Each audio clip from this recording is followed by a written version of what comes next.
It was just past midnight when the storm hit, hard, cold, relentless.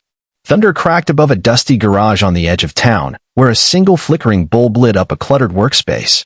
Inside, Ethan Cole, a once proud mechanic now scraping by, sat hunched over a rusted carburetor, his hands stained with grease and exhaustion. Business had dried up months ago. The bills piled up faster than the jobs. His wife had left 2 years back, tired of the struggle, and most nights Ethan barely had enough to feed himself, let alone pay rent. Still, he kept the doors open, because the garage was all he had left. As he reached for a wrench, a faint knock echoed from the front bay door. Strange. No one ever came here this late. He opened the door cautiously, and there, soaked to the bone and shivering, stood a little boy, no more than 7, with a ripped backpack and eyes too wide for someone that young. "Please," the boy whispered. "I got lost. I don't know where my mom is." Ethan didn't ask questions. He just nodded and stepped aside. "Come in, kid. You're safe here." He wrapped the boy in an old shop blanket, gave him the last of the canned soup he had, and laid him on a pile of folded tarps in the corner. The boy clutched a toy car in one hand and fell asleep fast, as if his small body had finally let go of days' worth of fear. Ethan didn't sleep that night. He watched over the kid like a sentry, haunted by memories of his own son, who would have been this boy's age now, had the accident not taken him and his mother away 5 winters ago. Morning broke with pale sunlight and the rumble of engines in the distance. Ethan stepped outside, shielding his eyes, and froze. A black helicopter was descending onto the empty lot behind the garage.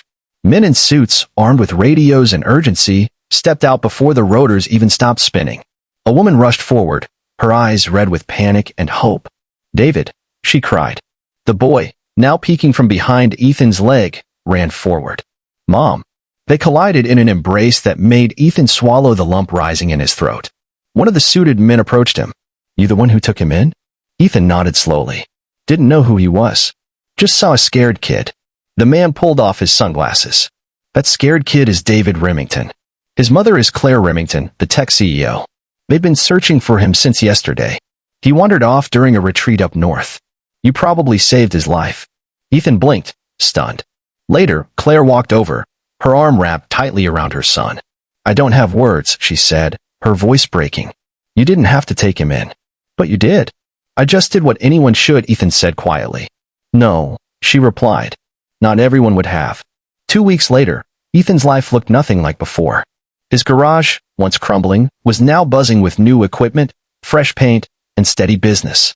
Claire had insisted on investing, not as charity, but to partner with someone she called the kind of man this world needs more of. But it wasn't the money that changed him.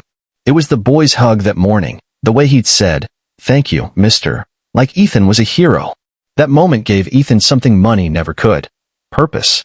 He put up a small sign above the garage door that read, "Cole's Garage, we fix more than just cars." Because sometimes, one act of kindness is all it takes to fix a broken world.